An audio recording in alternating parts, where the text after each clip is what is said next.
Hello everyone, this is a brief webinar on how to create the perfect residential lease. A lot of people have been asking me with the new mandatory government lease as of April 30th, 2018, how do I go about creating this lease for my residential tenant in Ontario? Well, I'm going to show you how it works. I'm going to show you how our forms package can help you do that. And we're going to do it in 5 easy steps, so let's get started. To make the perfect lease, now that the Ontario government has created the mandatory lease form, you need to know how to make sure you're protected even though you're using the form, because the problem is the form doesn't protect you. The government created a one-size-fits-all document that was supposed to work for everybody, but in reality it's so watered down it doesn't work for anybody. The government did allow that you can add your own appendix or appendices, some people call them schedules, to the government lease as long as those clauses in the forms are legal. So here's how you'd put it all together. You need to go through several steps in order to create the perfect tenancy agreement.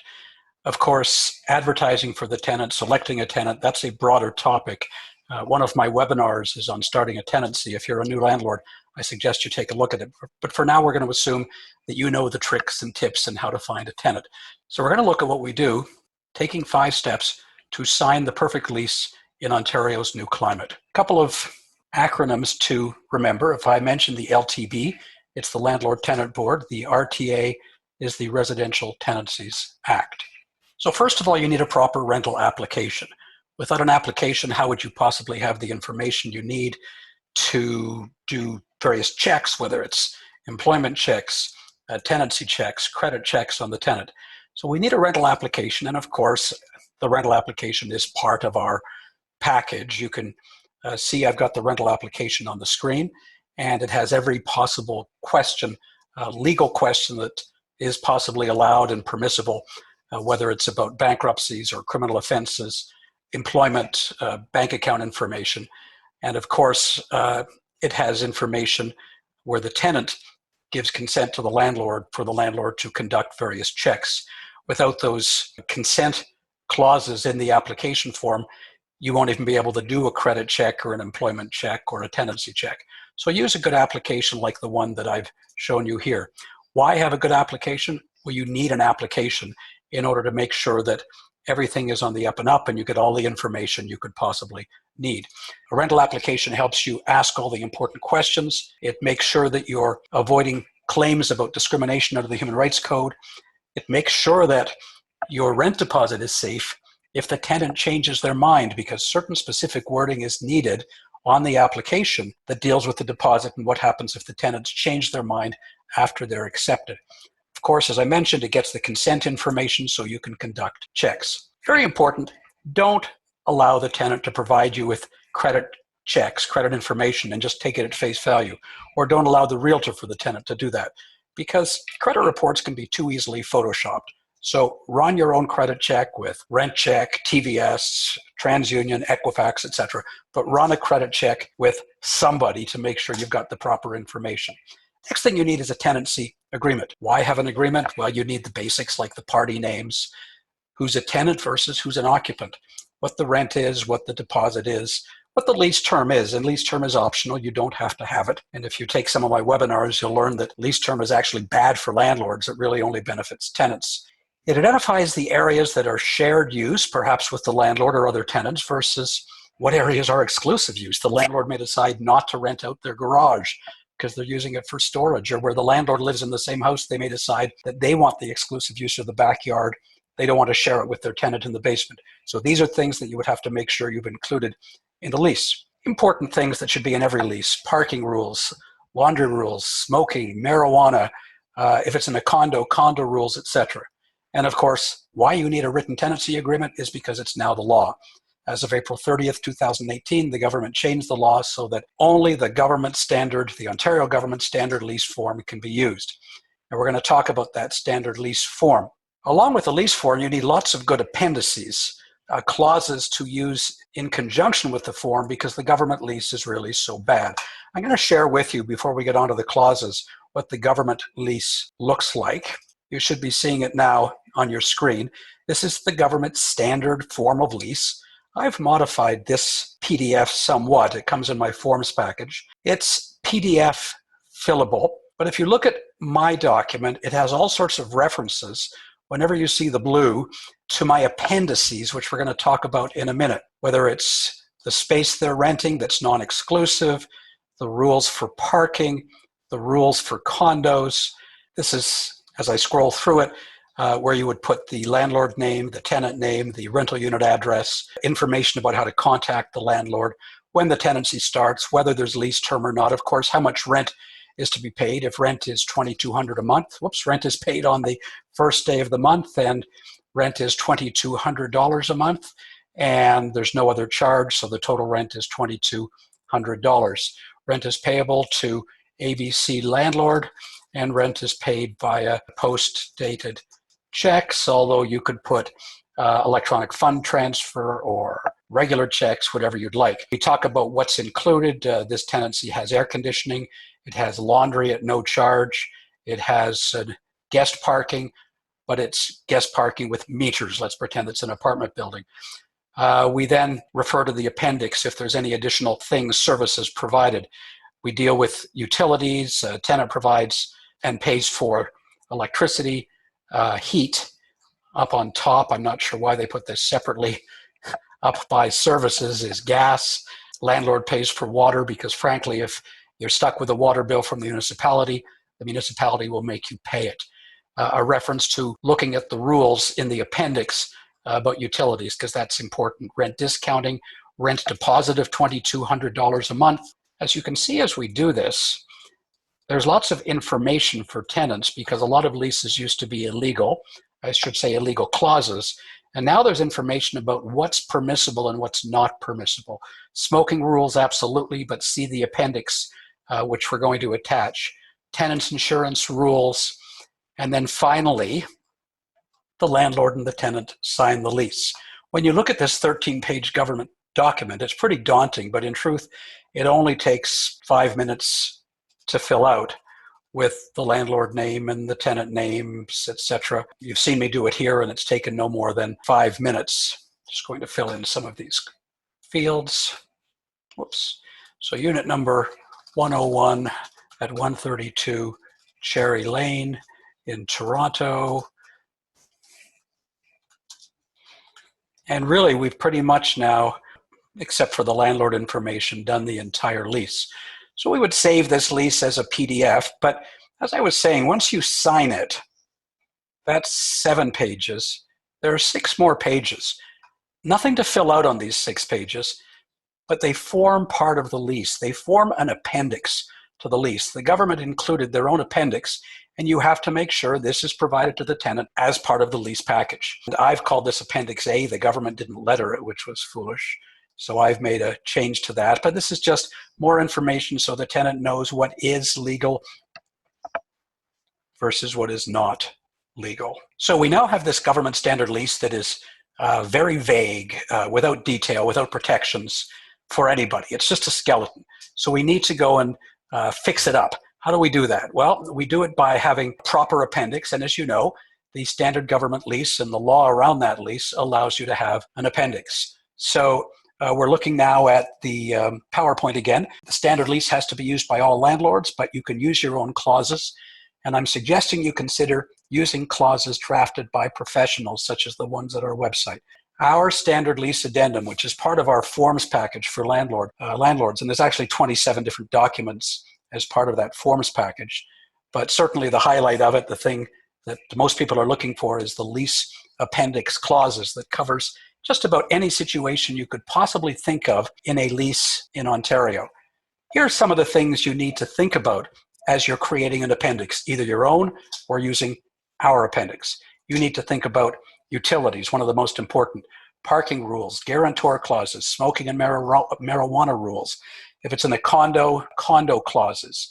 I won't read them all, you can see them, but clearly important things like not using it for Airbnbs and VRBOs, the right of a landlord to restrict your use of window air conditioners, if the landlord is paying for utilities, move-in procedures, move-out procedures, etc.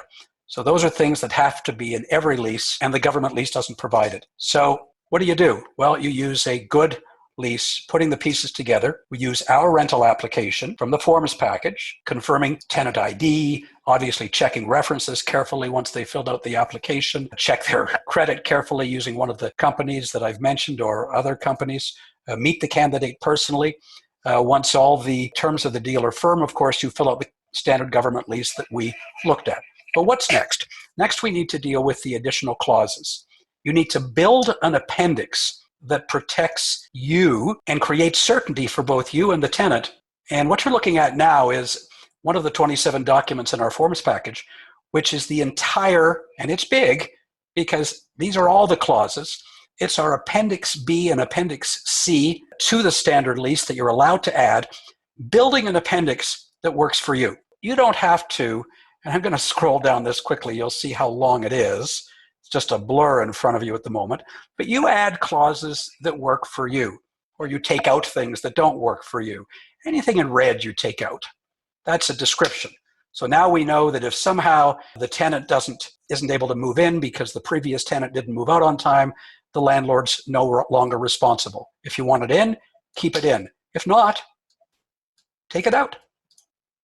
This is an important clause. Notwithstanding the government lease that says when the tenant's permitted to move in, if the tenant hasn't done these things like signed with the utility company for transfer of obligations of utilities, paid first and last, obtained insurance coverage as may be required in the lease, you have the right not to start the tenancy. I'm not going to go through every one of these, but I'm going to scroll quickly to show you some of the highlights. There's clauses about how rent is paid. There's clauses about being able to take prepaid rent. If the tenant agrees, you need certain specific clauses. There's clauses about discounts, clauses about exclusive use versus shared use areas, clauses about utilities, 4 different ways that utilities can be paid.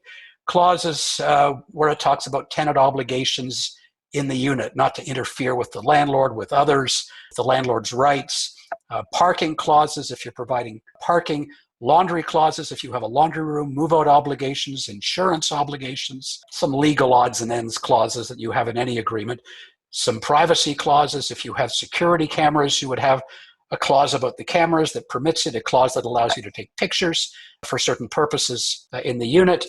In our Appendix C, which is more rules-based, rules about care of the unit, rodents, pets, smoking, cannabis, which should be in every lease, water devices, garbage, fire safety equipment, window air conditioners, lockers, condominiums. If you're in a condominium, having rules that protect you so that if the tenant does something wrong, you're not in trouble with the condo, but you can get a quick eviction at the Landlord Tenant Board. The tenant acknowledges they live in the condo, they have an obligation to follow the rules, and the remedies are there in the lease or in the appendix for you to exercise at the LTB. Acknowledgements of receipt of the rules, unit condition inspection report, condo documents, which are required to be given by law. Those are all part of the appendix that you would see on our website that you can use to turn your terrible government lease into a bulletproof document. If you have a guarantor, you're going to want to have a guarantor agreement because you really don't have any ability to collect from a guarantor unless they sign a guarantor agreement. Some people think that just adding their name to the lease gives you a right or gives the guarantor an obligation as the principal debtor under the lease agreement. It doesn't, and you'll have a very difficult time in small claims court collecting money from guarantors if there's damage or rent owing if you don't have the guarantor sign a guarantor agreement. So this is, again, one of the other 27 documents available in our document package, and it will properly bind the guarantor to those obligations. So you've put these things together. You've created the perfect appendix. You now use the appendix document that you've created, taking out clauses you don't need, taking out all the red commenting, choosing the options that I've given you, adding some of your own options. You build your appendices B, C, maybe Appendix D, the unit inspection report, and E, the acknowledgement of receipt, and F, a guarantor agreement, and G, the condo documents. So you've got all these documents, if you wish, these clauses appended to the standard government lease.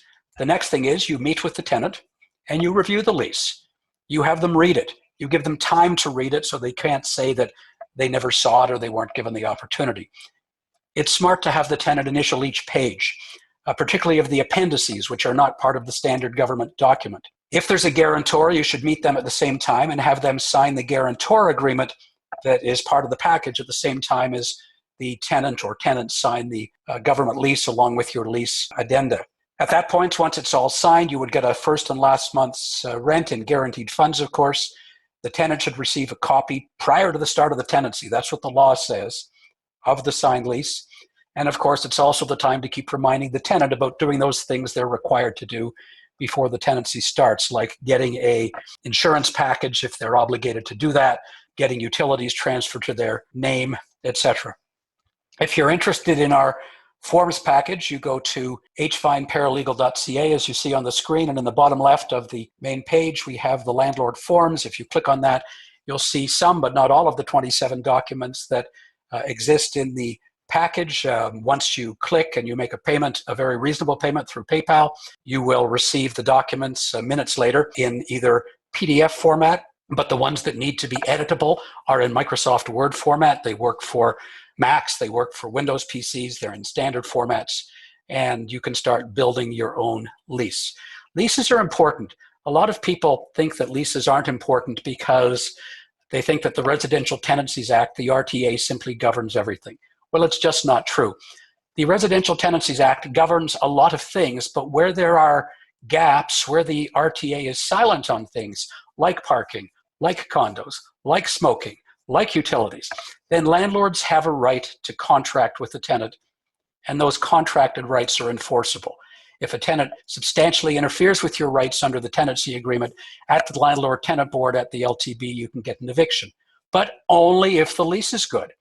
And so many leases are done quickly, are done without professional help or professional clauses, and you'll suffer from it in the long run. So draft a good lease, use good clauses, and happy landlording.